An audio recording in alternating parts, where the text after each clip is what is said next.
The desperate call for help. The galaxy was in chaos. On the distant planet of Zoreth 5, the once peaceful alien race, the Exarathians, found themselves facing an unstoppable enemy. Their cities burned, their people were scattered, and their once proud fleet was now in ruins. It seemed as if the end was inevitable. As their final hopes slipped away, the Exarathian leaders made a decision. One last desperate plea for help. In the heart of the Exarathian capital, a massive communications room buzzed with activity. The leaders gathered, their faces grim and worn from the long months of battle. Their hands trembled as they activated the emergency beacon, a device built for moments like these.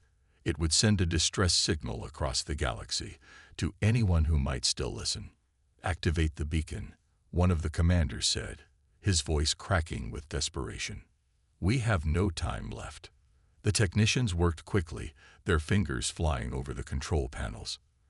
The massive console hummed to life, and a bright light flashed across the room. A low tone echoed as the signal was sent into the vast expanse of space, broadcasting the Exarathians' SOS across countless star systems. "This is the Exarathian Empire," the broadcast began, the voice of the leader shaking with emotion. "We are under attack. Our cities are falling. Our fleets are scattered. We need help. We need you, before it's too late." The message carried the weight of their desperation. It was not just a plea for survival. It was a cry for salvation. The leaders of the Exarathians had made their final choice. They would risk everything, even their pride, to ask for help from a race that had long been feared, even hated, the Deathworlders. On Earth, the response was immediate. The Deathworlder fleet had always been a myth to the rest of the galaxy. Tales of their brutal efficiency and overwhelming power were whispered in fear by other species. Known for their unyielding resolve and fierce survival instincts, the Deathworlders were the last beings anyone ever wanted to ask for help. But the Exarathians had no other choice. The message reached the Deathworlder command center, deep within the heart of their military complex. The room was silent as the fleet commanders studied the signal. They had been expecting a call from someone, but not from the Exarathians. The commander, a seasoned warrior named General Koreth, stood at the front of the room, staring at the blinking screen with a cold, calculating gaze. "Do we respond?" one of the officers asked, his voice betraying a hint of concern. "The Exarathians are not our allies." "No," General Koreth said, his voice low and firm. "They are not. But they are dying. If they are calling for us, then they have no other option. And we never turn our backs on a call for help." The room remained quiet for a moment. The officers exchanged uneasy glances. Everyone knew what the Deathworlders were capable of, but no one could predict how things would play out with the Exarathians. They had never intervened in the politics of other species unless it was absolutely necessary. Finally, General Koreth gave a decisive nod. "Prepare the fleet," he ordered. "We are going to answer the call." As the Deathworlder fleet began its preparations, a sense of foreboding spread across the galaxy. The Exarathians had made a choice that would change the course of their history forever. They had reached out to the most feared and respected warriors in the galaxy, the humans. And now, the Deathworlder fleet was mobilizing, ready to respond. Back on Zoreth 5, the Exarathian leaders watched in silence as their broadcast ended. There was no time to wait. They could only hope that the Deathworlders would arrive in time. Hope, however, was something the Exarathians had long lost. They had fought and struggled, and now they could do nothing but wait for their fate to unfold. As the signal continued to travel across the galaxy, the Exarathians knew one thing for certain. The arrival of the Deathworlders would not be an act of mercy. They would come, but they would come as conquerors, not saviors. And yet, in their hearts, they knew they had no choice but to accept whatever terms the humans would demand. If the Deathworlders were their only hope, then they would have to trust them, no matter the cost. The fate of the Exarathians now rested in the hands of the Deathworlders. The call had been made. Now, all they could do was wait and pray that the humans would arrive in time to save them from annihilation. The fleet assembles. The distress signal sent by the Xerethians had not gone unnoticed. Across the vastness of space, the message reached the ears of the most powerful fleet ever known, the Deathworlder fleet. From their secretive base on Earth, the call was swiftly received and understood. Every officer, every soldier, and every ship in their fleet knew what they had to do. General Koreth stood before the massive holographic map of the galaxy. His sharp eyes scanned the blinking lights that represented the various planets, systems, and starships under his command. The map displayed the Xerathian Empire, their homeworld now under siege, as well as the surrounding sectors of space. His fingers tapped on the surface of the hologram, causing the display to zoom in on the planet Zoreth 5. "We don't have much time," Koreth muttered, his voice cold and unwavering. "The Xerathians are on the brink of destruction. We will make the jump as soon as possible. Have the fleet mobilized." A chorus of affirmatives rang out from the various officers in the room. The Deathworlders were notorious for their efficiency, and it showed as the fleet began to prepare for its journey to Zoreth 5. Hundreds of warships, each one a fortress in its own right, began to move into position.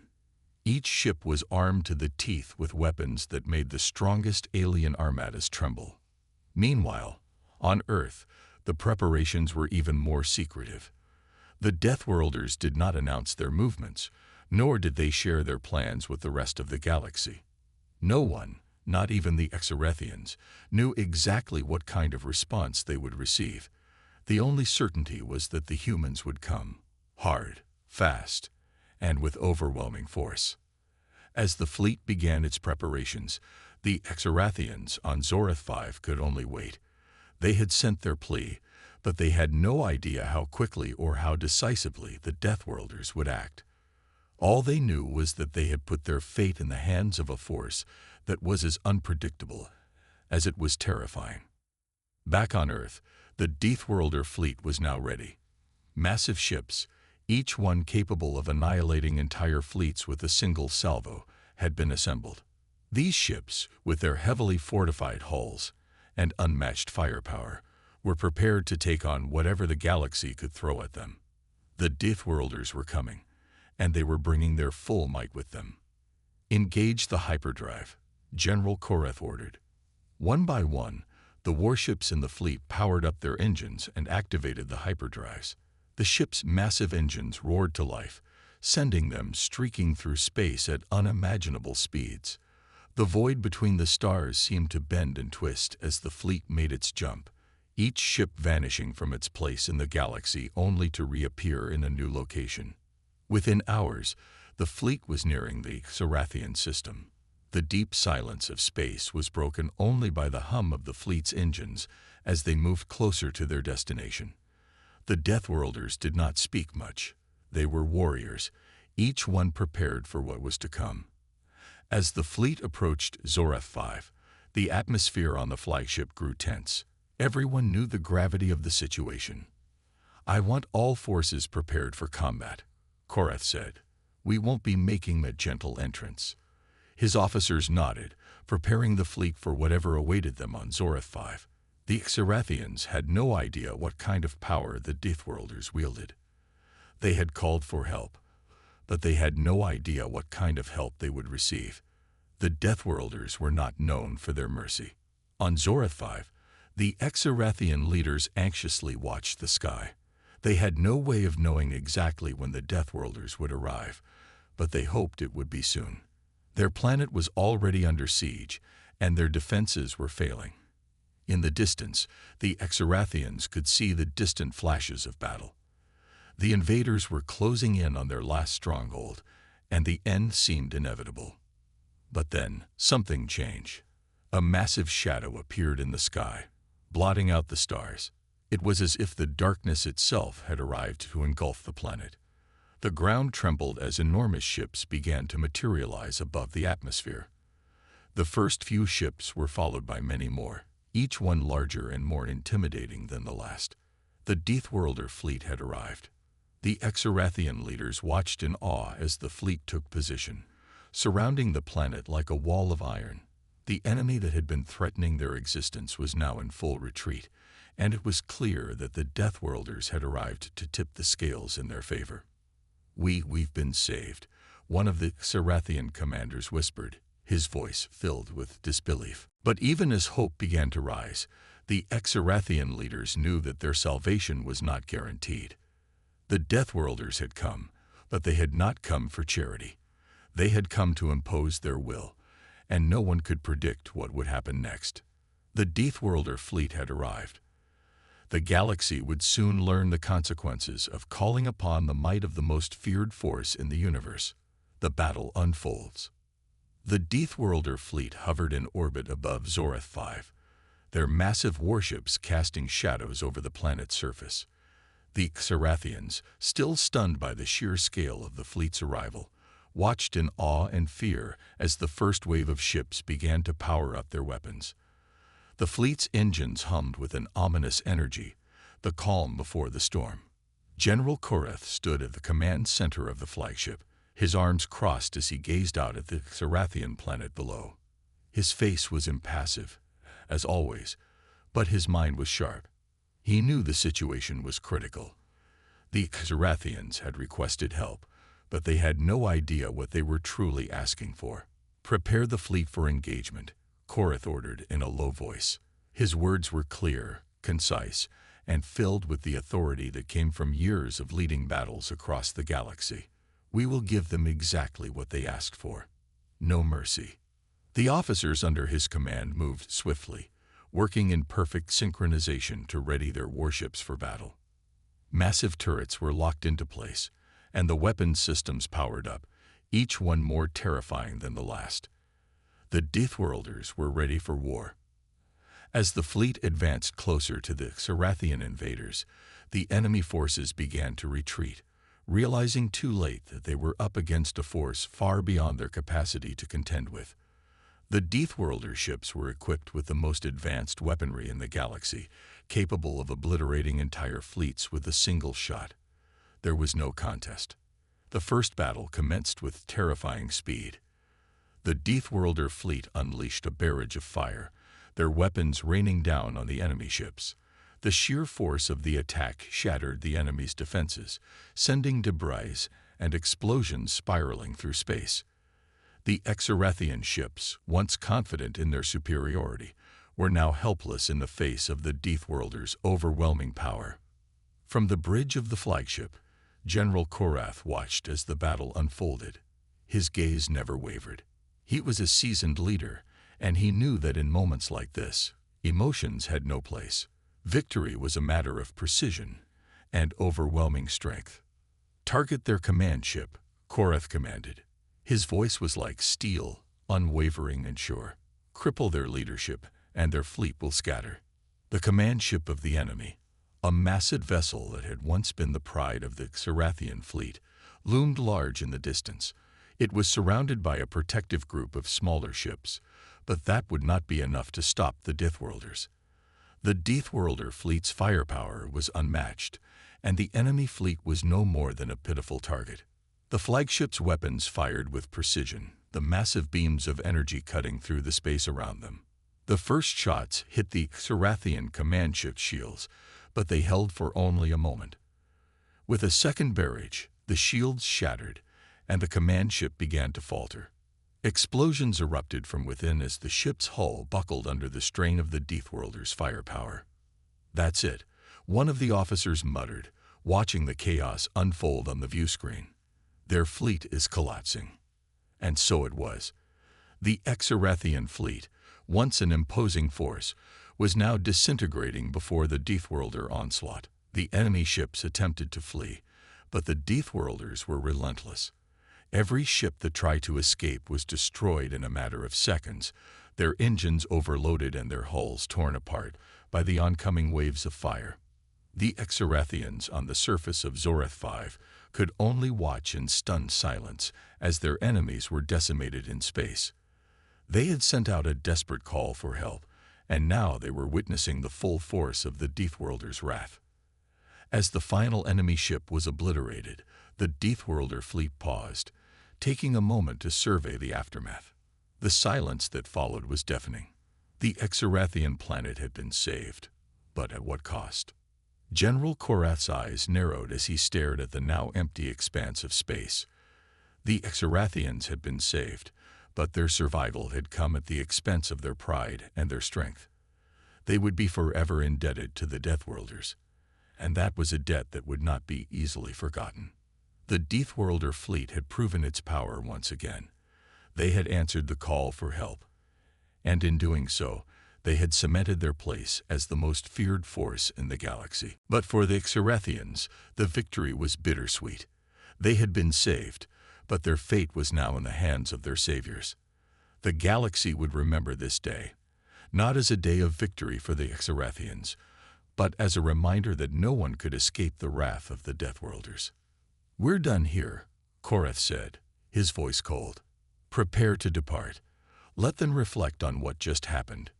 With that, the Deathworlder fleet turned away, their warships disappearing into the vastness of space, leaving the Exarathians to contemplate their survival, and the price they had paid for it, the price of survival. As the Deathworlder fleet sailed away from the shattered remnants of the Exarathian fleet, the tension on Zorath 5 was palpable. On the surface of the planet, the Exarathian leaders gathered in the Grand War Room, their faces grim as they processed the events that had unfolded. Their saviors, the Deathworlders, had answered their desperate call, but the cost of that help was now clear. "Their power is unmatched," Supreme Leader Xylar, the head of the Exarathian Council, murmured as he surveyed the viewscreen, which still displayed the smoking wreckage of their once proud fleet. "We've seen what they can do, and we owe them everything." Around the table, his advisors shifted uncomfortably. They were not accustomed to being indebted to anyone, let alone the Deathworlders, a race of beings known throughout the galaxy for their brutal tactics and relentless efficiency. But Xylar's words held weight. They had seen the Deathworlders' wrath firsthand, and the Exarathians had no choice but to acknowledge their immense power. "Supreme Leader," one of his commanders spoke up, his voice tight with apprehension. "What will we do now? How will we rebuild?" Xylar paused before responding, his thoughts heavy with the burden of leadership. "We rebuild as best we can, but we will never forget what we've witnessed today. The Deathworlders are not like any force we've ever faced. They fought not just for our survival, but for their own reason. They have come to dominate." Across the galaxy, rumors were already spreading. The Exarathians had been saved by the Deathworlders, but what price would they have to pay for that help? How much would the Deathworlders expect in return? Meanwhile, aboard the flagship of the Deathworlder fleet, General Korath stood in his command center, his expression unreadable as he monitored the aftermath of the battle. The Exarathians were safe for now, but Korath knew that this victory came with its own set of consequences. "We've done what we came here to do," Korath said to his officers. "The Exarathians are alive, but this is just the beginning. They are now indebted to us, and when the time comes, they will be forced to honor that debt." One of the officers spoke up, a young lieutenant eager to prove himself. "General, do you think the Exarathians will be loyal to us, or will they attempt to rebel once they have rebuilt?" Korath's gaze remained fixed on the viewscreen as the last of the enemy ships was reduced to a cloud of debris. His mind was already calculating the next move. Loyalty is not something that comes easily, especially from a species like the Exarathians. But loyalty is not what we seek.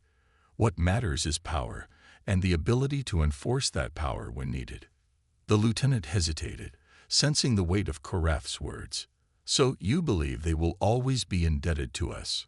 Korath's lips curved into a slight, almost imperceptible smile. "They will either be indebted to us or be destroyed.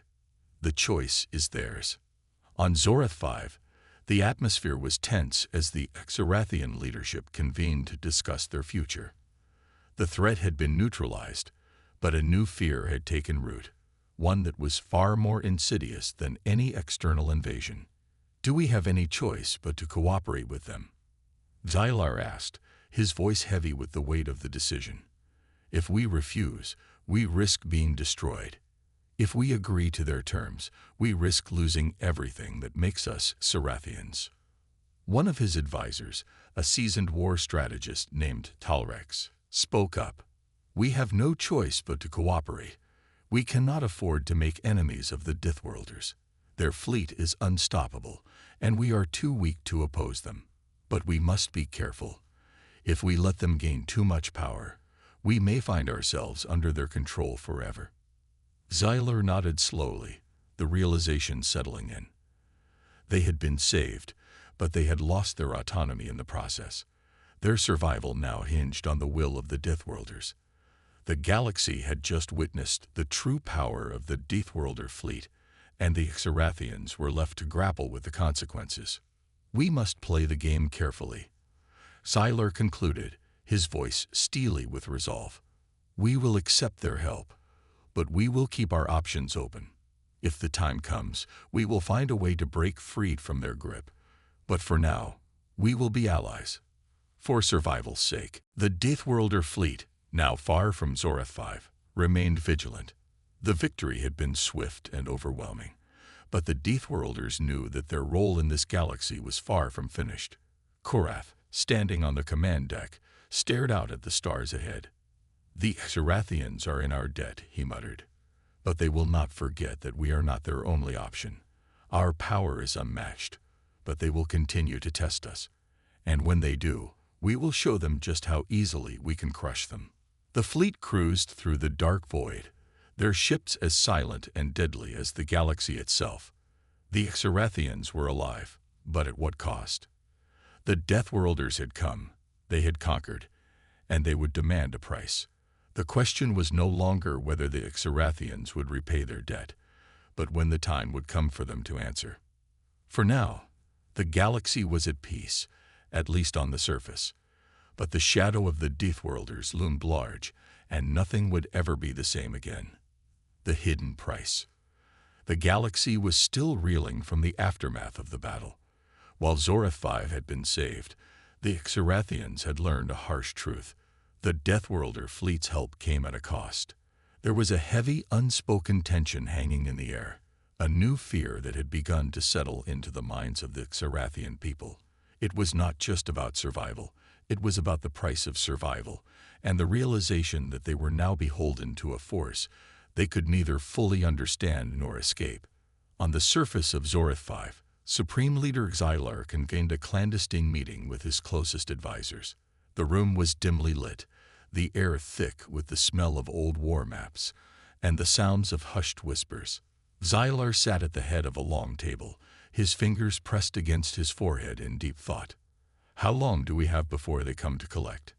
Xylar's voice was low, but the weight of his words echoed in the silence that followed. Talrex, the war strategist, leaned forward, his eyes sharp and calculating. Not long. We may have won the battle, but the Deathworlders don't work for free. They are far too dangerous, and they expect something in return for every action. We must be prepared. But what do they want? Xylar asked. What do we have that they need? Talrex paused, his gaze distant as if weighing the question. Power, influence, resources, and perhaps, more importantly, loyalty. He looked at each of his fellow advisors. They don't just want our alliance. They want control. And the only way to maintain that control is by making sure we never forget who holds the power. The room fell silent once again. Xylar's mind raced. The Sarathian Empire had once been a force to be reckoned with, feared and respected across the galaxy. Now they were at the mercy of the Deathworlders. A species they had never fully understood had come to their aid. But at what cost? Would the Deathworlders remain satisfied with a simple debt, or would they demand more? Meanwhile, aboard the Deathworlder flagship, General Korath stood before his officers in the command center. The fleet was vast, silent, and deadly, each ship a symbol of unmatched power. His thoughts were focused, as they always were, on the next move. We have secured our position in the galaxy, Korath said, his voice firm and steady. The Exarathians are under our control, whether they realize it or not. A junior officer, who had only recently joined the fleet, spoke up with caution. But sir, do you believe the Exarathians will stay loyal? They may have accepted our help, but they are not like us. They are used to leading, not following. Korath turned to face the officer, his piercing eyes locking onto the young man's. Loyalty is a fleeting thing.